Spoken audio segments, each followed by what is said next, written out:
Hi everyone, welcome to another video by Optionables.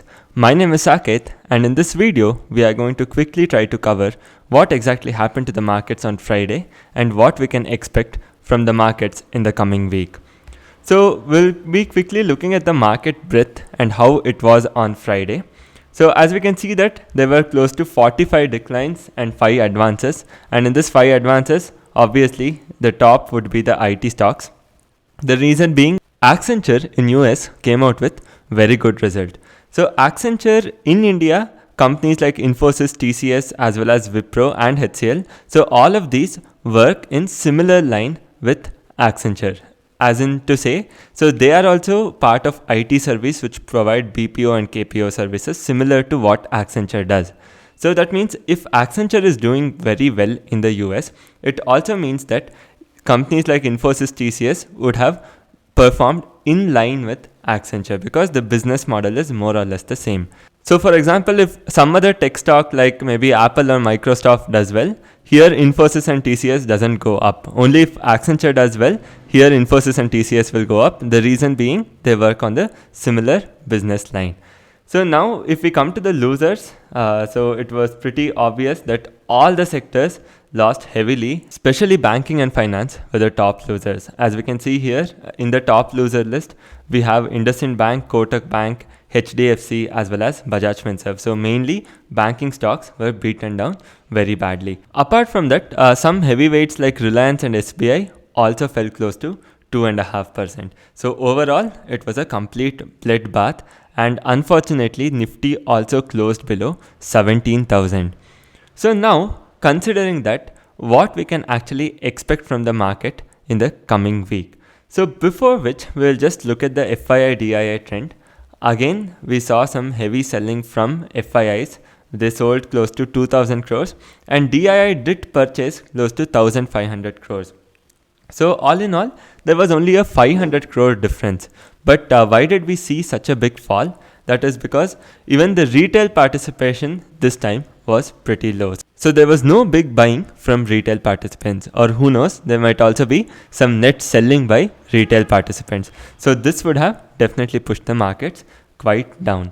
So totally this month alone, they have sold close to 27,000 crores, and the coming week, the activity is expected to be pretty mild because as we are heading into Christmas as well as New Year, so there will be a week off in US. Generally, the trading activity during this time will be slightly low.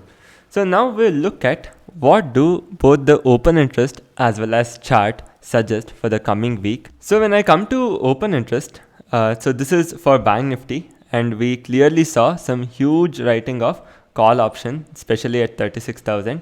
And you can see that overall call to put change is close to 2 times more. That means there was twice the number of calls written compared to puts. And we also saw certain call unwinding happening at higher levels. So all in all, what do we get to see? When we look at the overall picture of OI, so we see some strong resistances coming at higher levels. So for example, 36,500, 37,000.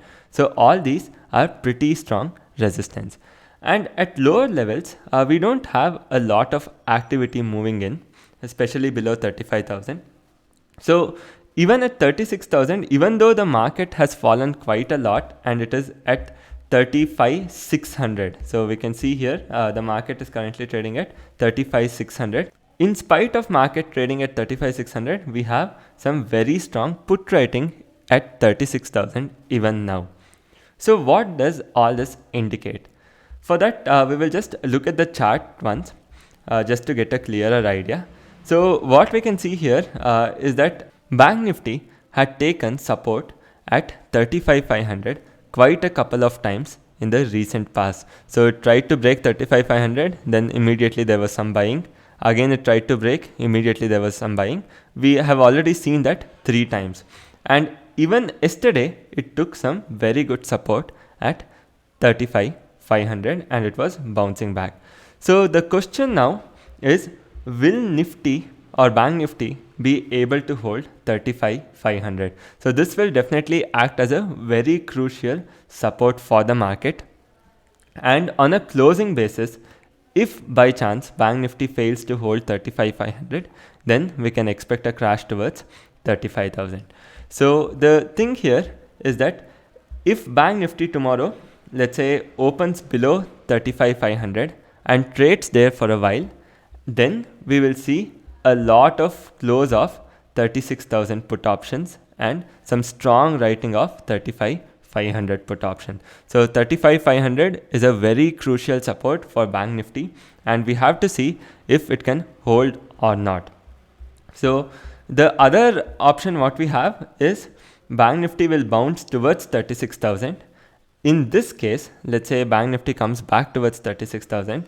What is likely to happen is that we will see some strong put writing happening at 35,500. So at 35,500 as well as 35,000, there will be some strong put writing if we are seeing a bounce back towards 36,000, and there will be a lot of short straddles at 36,000.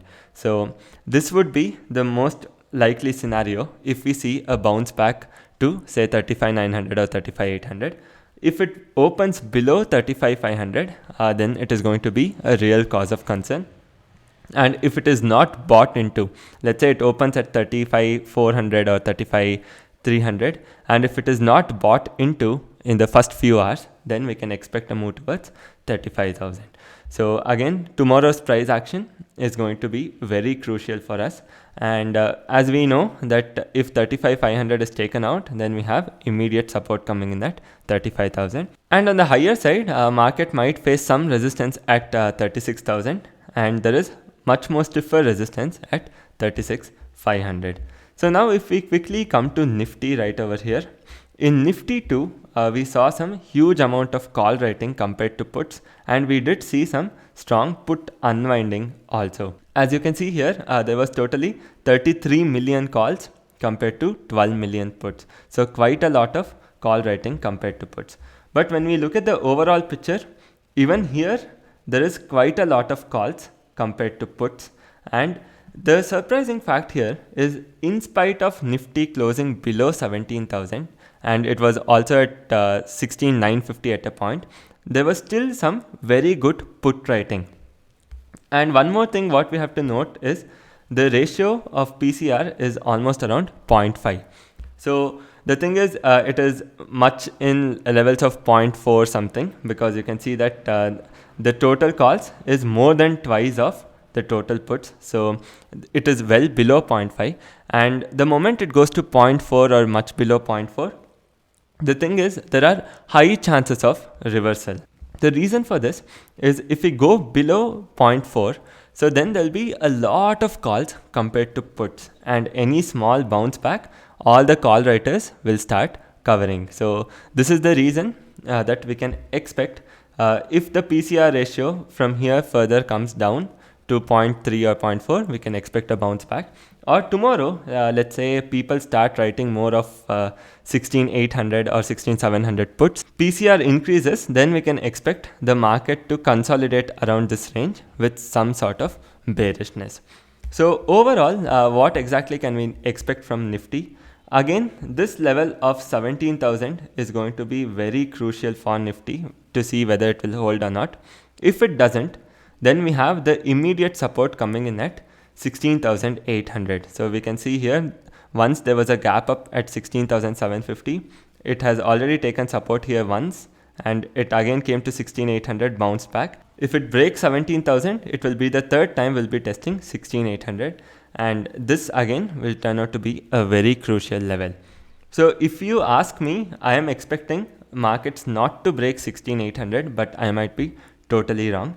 On the upside, we have the immediate resistance coming in at 17,200. So even if you look at the open interest, you see a lot of call writing at 17,200 right over here and 300. So especially 17,300 will act as a very strong resistance for this week.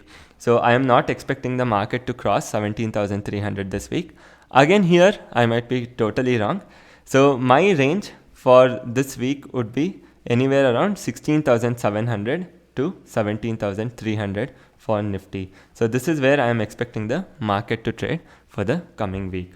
if the global trends are positive and if FIIs reduce their selling, so they can't stop immediately from here. If they reduce their selling, then we can expect some good stability and recovery in the market. So one more good thing is that even though the markets fell quite a lot, the VIX didn't shoot up. So that is one more positive.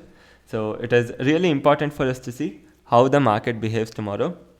Again, the crucial levels are 16,800 for Nifty as well as 35,500 for Bank Nifty. So now coming to the final part, our positions. Yesterday we had a loss of close to 4 lakh, but the thing here is there was a mock trading session yesterday in Firstock. So that's the reason the M2M has completely changed. Otherwise, we had a loss of close to 4 lakh in yesterday's fall. So we haven't adjusted any positions as such. We have only shorted some additional call options.